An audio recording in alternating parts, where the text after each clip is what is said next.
Oi, sou Viviane, graduanda do curso de Ciências Biológicas da UFP, campus Amilcar Ferreira Sobral. A entrevista é com a professora Isis Daniela Silveira Gomes, graduada pela Faculdade de Medicina Veterinária da Universidade de Anhembi Morumbi, mestrado em Clínica Veterinária pela Faculdade de Medicina Veterinária e Zootecnia da Universidade de São Paulo, com ênfase em Clínica de Felinos, e atualmente faz parte da equipe de felinos da Clínica VetMasters. Meu nome é Isis Daniela Silveira Gomes, faço parte da equipe VetMasters, de felinos, e atualmente sou docente aí da Universidade Anhembi Morumbi. Então, antes da gente falar sobre esse trabalho, esse último trabalho aí da Inglaterra que saiu, eu acho que vale a pena a gente entender um pouco sobre o coronavírus, né? Então, o coronavírus é um tipo de vírus já bastante antigo, né? Ele está existente aí há milhões de anos e ele tem características específicas, né? Ele é, por exemplo, espécie específico, ou seja, pessoal, cada hospedeiro tem um tipo, de coronavírus. Então, a gente conhece que, por exemplo, os cães têm aquele coronavírus entérico, que a gente até tem a vacina contra esse tipo de coronavírus, conhecida aí como V10 ou V8. O gato também tem um tipo específico de coronavírus, que também é um tipo de coronavírus entérico, encontrado na maioria dos gatos. Felizmente, esse coronavírus nos gatos, ele não causa nenhum problema especificamente no gato, eventualmente, assim, raramente ele pode ter uma diarreia, mas dificilmente ele vai ter manifestação clínica. Esse gato aí dificilmente vai perder qualidade de vida por conta desse vírus, tá? Especificamente esse vírus, no caso nos gatos, ele pode aí sofrer uma mutação. Numa pequena porcentagem de gatos, apenas aí 5% desses gatos, esse vírus vai ter uma mutação e verá propriamente um coronavírus da peritonite, infecciosa felina, Mas nenhum desses vírus, como eu disse, tanto do cão quanto do gato, vai ter algum problema específico pro ser humano, ou seja, são vírus, o coronavírus é espécie específico. E o ser humano também, ele tem vários tipos aí de coronavírus. Até onde a gente sabe, eu vou dar um número exato, mais ou menos são 6 ou 7, tipos de coronavírus. E o último é o SARS-CoV-2, que é o que está mais aí sendo discutido, falado, que causa aí a síndrome aguda, respiratória grave. E aí tem surgido vários trabalhos, pesquisando o SARS, por exemplo, no cão ou no gato. Mas eu também queria passar outra característica desse vírus. Então, assim, o coronavírus também, ele é um tipo de vírus que, assim, ele pode ficar fora do hospedeiro por muito tempo, Ele pode, apesar de ser um vírus envelopado, ele pode ficar por horas e até dias, 9, 10 dias fora do ambiente. Então, esse é o grande problema também do coronavírus, é essa transmissão de modo indireto, tá? Ou seja, por meio de fômites. Ou seja, o que seria isso, Objetos inanimados ou organismos vivos, tá? Que podem fazer o quê? Carregar esse vírus, tá? Para algum outro indivíduo.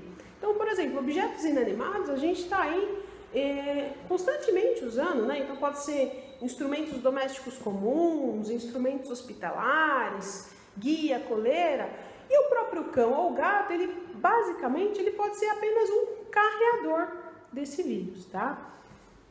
E aí, por isso que assim, basicamente, o que esses trabalhos têm visto, todos eles, eu vou citar alguns, é quase a mesma coisa.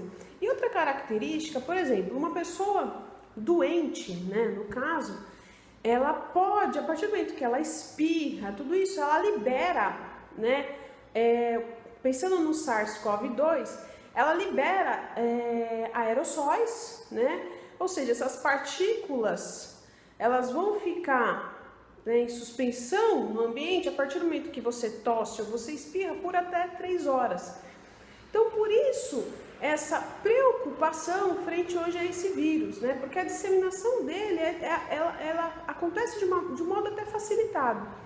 Então, por isso é importante, pessoal, o isolamento, né? A partir do momento que você tem uma manifestação clínica, espirro, tosse, é importante você se isolar, mas não só ali dos seus familiares, ou seja, do seu filho, do seu irmão, da sua mãe, mas dos pets também, do cão e do gato.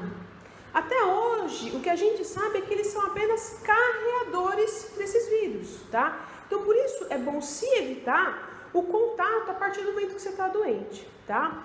E os últimos trabalhos, tanto ali aquela notícia que saiu do gato da Bélgica, dos cães ali da China, aquele tigre do Bronx, o estudo da Science também, basicamente, pessoal, o que estava acontecendo ali?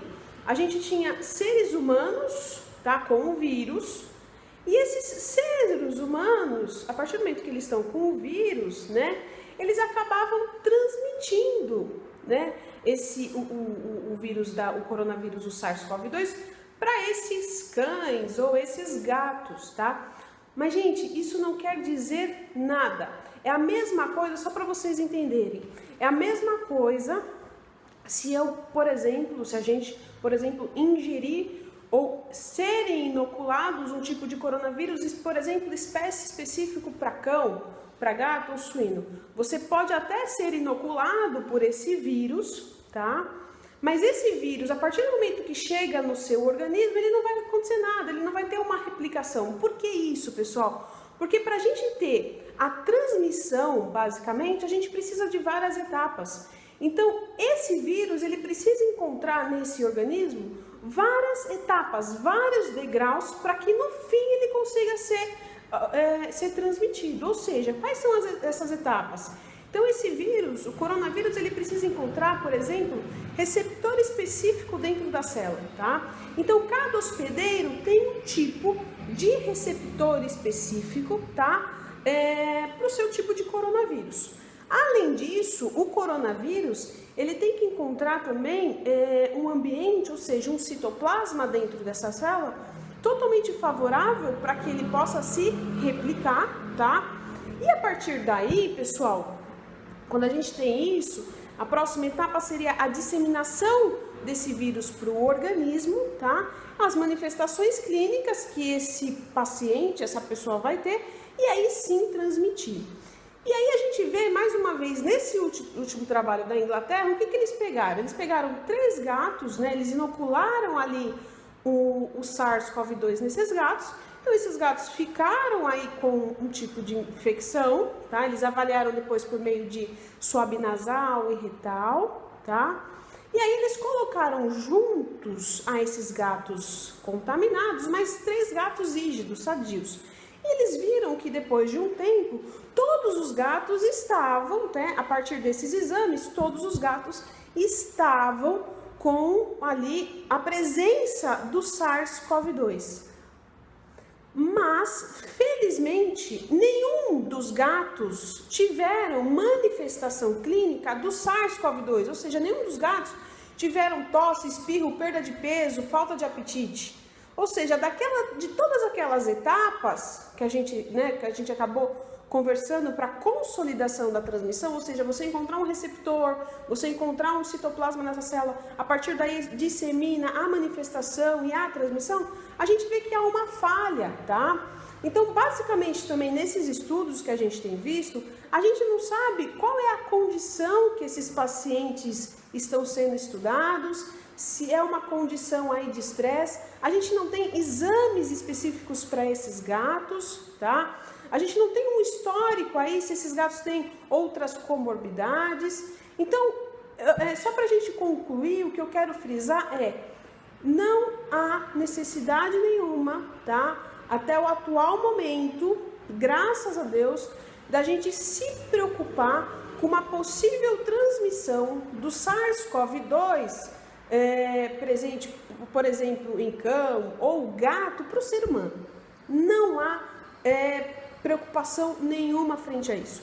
E outra coisa, além disso, não há preocupação da gente se preocupar também sobre esse vírus causar algum tipo de problema no cão e no gato, tá? Então a gente viu, basicamente em todos esses estudos, que esse vírus não causa esse tipo de problema no cão e no gato, e esses pacientes, eles não ainda, lógico que biologia, a gente tem uma constante evolução, mas a gente vê a conclusão de tudo isso é que esse vírus ainda ele não é transmitido, a gente não precisa se preocupar com isso.